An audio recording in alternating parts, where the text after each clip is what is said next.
petitioned the Michigan authorities to extend Kevin's prison time.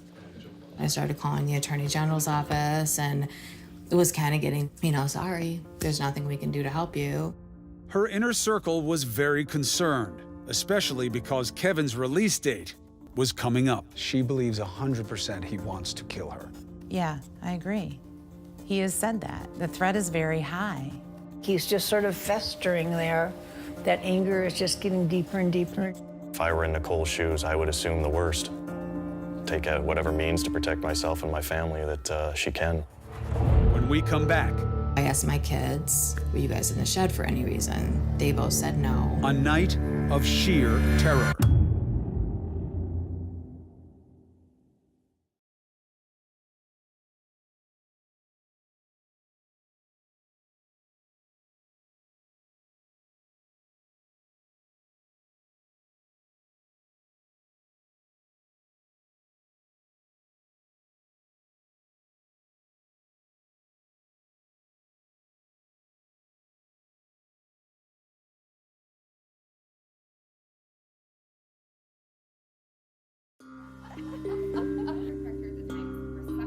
Well, I took off after what happened to me, and then I came back because there's nothing better than being strong. Strong is the new beautiful.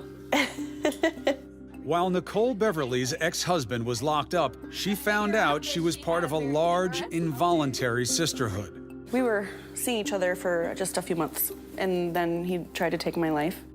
She holds a domestic violence support group in her living room. I remember I was standing with my child, who was 1 at the time, in front of our couch, and he had lunged towards me and held me down on the couch, basically choking me. My one son came in one day and found me on the floor in a bloody mess, and he's like, "Did Dad do this to you again?"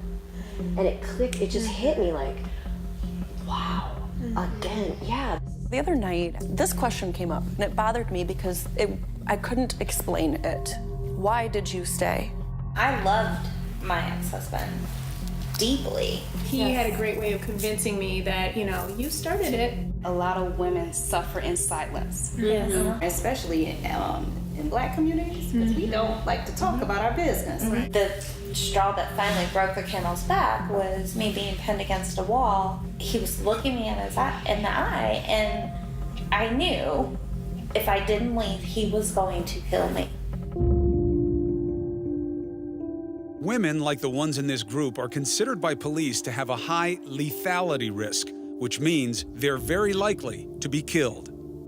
I think the prosecutors are concerned about the actions that our exes will take when they're out. We both got phone calls from the prosecutors saying they wanted us to fingerprint our children and ourselves so that if we were murdered, they could identify our bodies more easily. How ridiculous is they know how dangerous they are. The police's approach came as a shock to Nicole. They also asked for the dental records for myself and my children. Dental records, why? So that they could identify our bodies once we were killed by my ex-husband.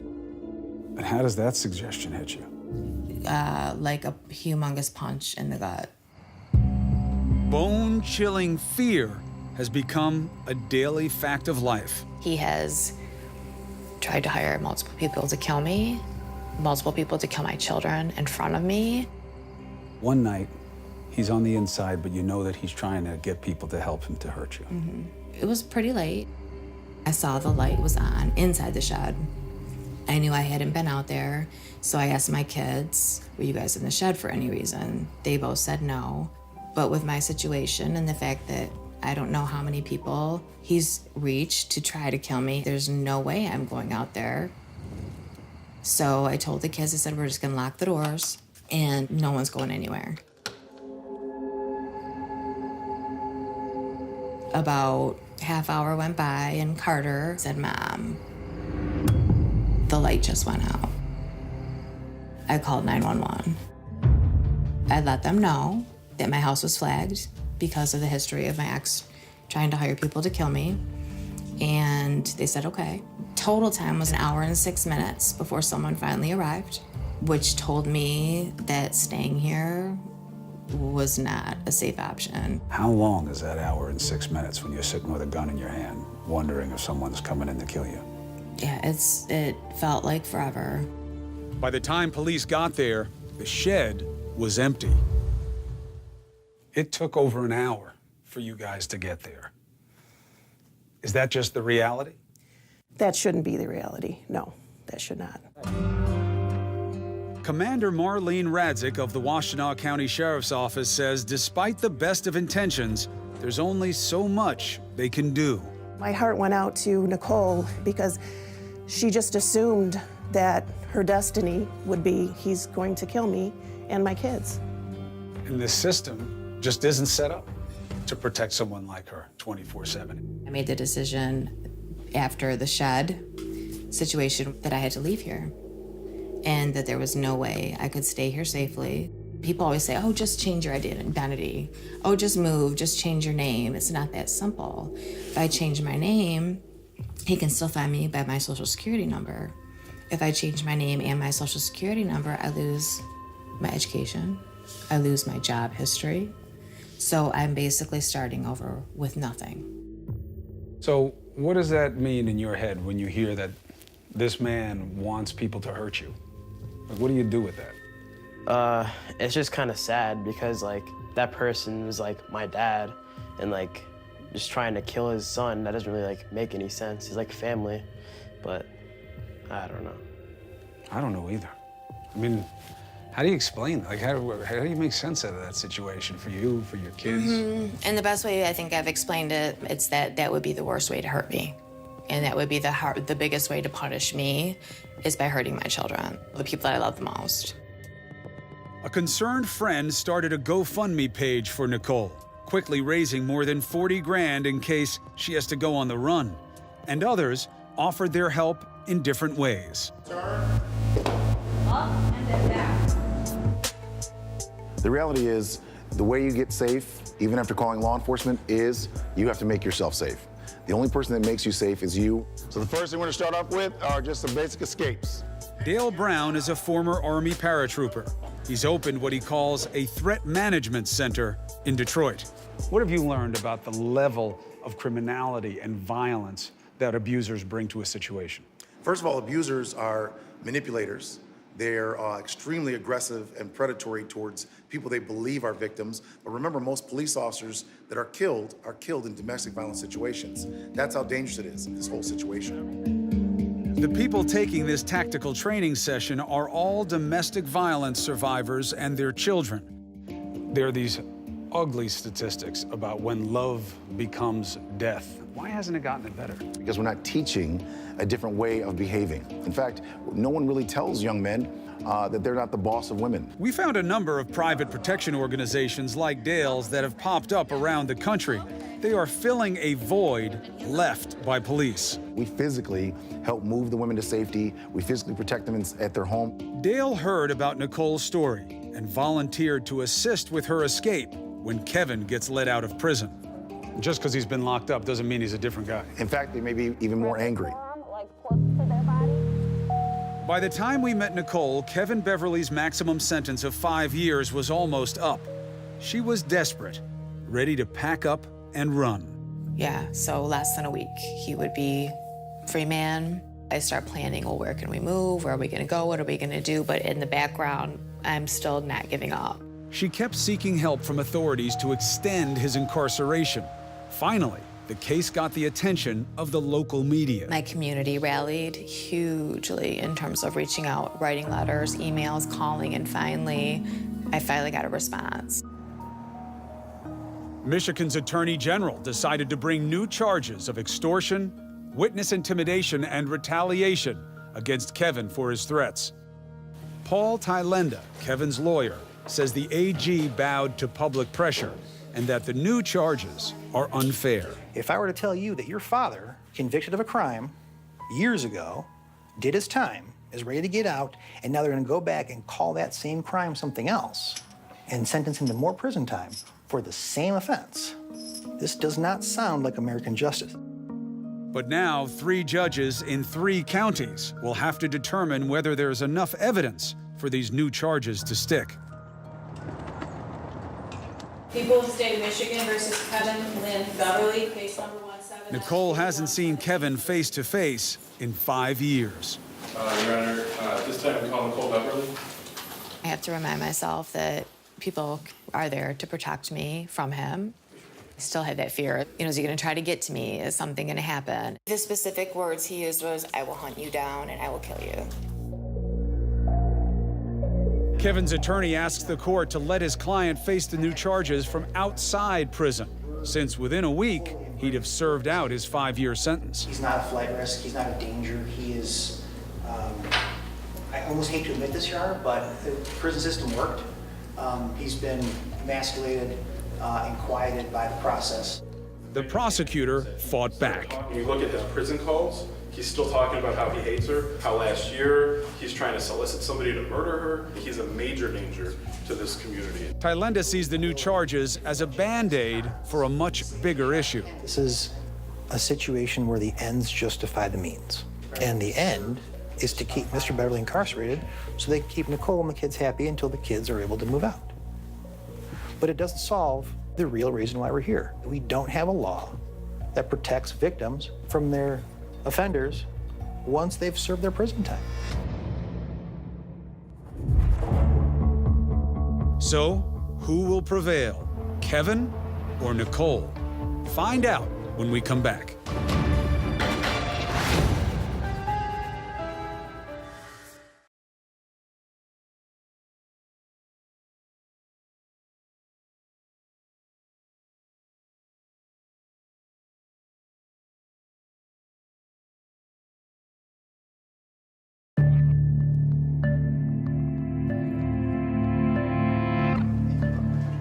It's a matter of People versus Kevin Beverly, 1705183FY. In the last of the preliminary hearings, this one to determine whether Kevin Beverly would stand trial for witness retaliation, one fellow inmate after another was brought to the stand. What sort of things did he say or ask about his wife? About different ways to kill her. Kevin's lawyer cross-examines. Did you ever have any encounters, Mr. Beverly, that were negative? Other than I've heard him say before, if you tell anybody, I'll come and find you. I've heard him say that before. The next inmate refuses to show us his face. Was there an order he was going to kill her and the children? Oh, well, the order was he was going to slowly kill the children in front of her while she watches and then kill her afterwards. Paul Thailenda, Kevin Beverly's attorney, argues the inmates' claims are worthless. Where's the credibility? Because essentially they're prisoners. They have something to gain by saying those statements. However, the judge ruled that the allegations were worthy of another trial. Nicole now has 3 new trials in those 3 counties to prepare for. The court process feels absolutely never-ending. It has been a long road since she left Kevin in 2010. It's been years of hearings, court dates, delays, and now the new trial. It's been one thing after another, and I think it's typical for victims of domestic violence. Luckily, I'm still alive. Kevin didn't accept our request for a prison interview, so instead, we visited a batterers group, a court-ordered program for convicted abusers. Who here knows now that they were abusive? We came here to get some kind of insight into the mind of an abuser. It's not that unusual for a guy to get busted for domestic violence and then get even more angry When you get locked up. when he's locked up. Putting the blame on her for calling the cops. You did this to me, now I got to do something to you. This is where I'm at because of you. So you thought in a situation where you were being abusive to the woman that you were the victim? Certainly. These men work in construction, restaurants, management. One is unemployed, one is a doctor. It's interesting to see men who have different backgrounds, and yet you have come to the same set of conclusions about yourself and what your challenges are going forward. Everything that happened to me was somebody else's fault. You know, it was always, well, she made me slap her. If she just would have shut up and left me alone, I wouldn't have hit her in the head with the skillet. Why was it that you didn't think what you were doing was wrong? In my mind's eye, I never hit a woman with the intent of hurting her. My intention was to get her to do what I want her to do. I'm the king of the household. I'm the king. Batterers programs have a low success rate, but a few men do learn the lessons. Like, if she say something I don't like, I would think about, like, before I even react, you know? It's not easy. Yeah. It's Change like, is hard. Yeah, it's kind of like, bed. yeah. Kevin Beverly's resistance to change is inexplicable for Miles, his eldest son. I haven't talked to him since I was 13, 14.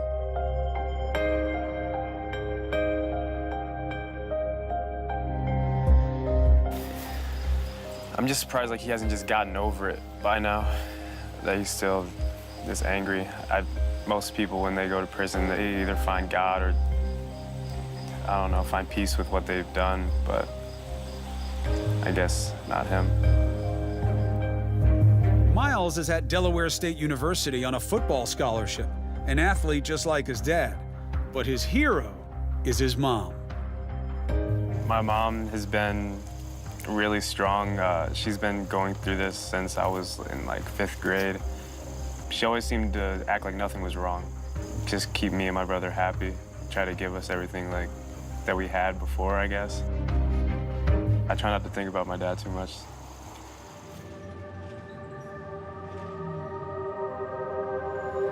Nicole soldiers on, raising the boys without their father. What you got plans coming up? There's gonna be a dance this Friday. Really? Yeah. Nice.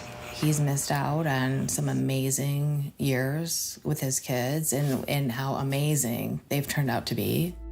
Do you ever worry about your mom? Yeah, but once he gets out, yeah, I'll be like more worried. There's really been no period of relief for me, and then always knowing what lies ahead is that he's going to be released. I might have 4 years, I might have 7 years, maybe 10, but I know I'll be going right back to that same situation of having to fear for my life and my children's. I would not be able to leave the house. I would not be able to wait. I don't know how you, I mean, I know what you're going to say because you have to, because you have your kids. No, I get it, but I don't get it. Some days it's really, really hard to get out of bed. I don't know how much time I have left, let's just be honest. I could choose to get up and do what I can and make the most of the time that I have to make a change. I don't know how much time I have left. That just came out of you. And that's the truth. When we return, Nicole's fate intertwined with Kevin's. The courts decide their future. We ask that you return a guilty verdict on both counts.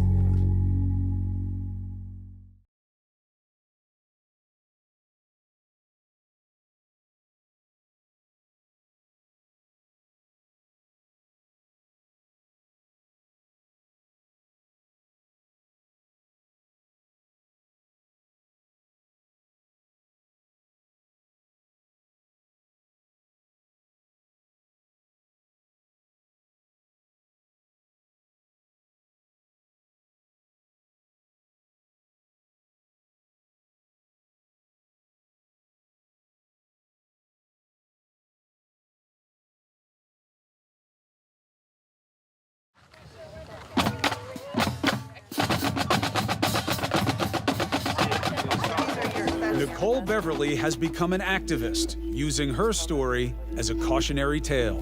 Nicole is a Lincoln parent, clinical social worker, domestic violence survivor, and advocate. Please join us with a round of applause for Nicole and her sons, Miles and Carter, for their strength. I didn't know the red flags. Had I known them, had I heard them from someone who had lived it and experienced it, I would have recognized it in dating. And I always tell the kids, recognize the flags and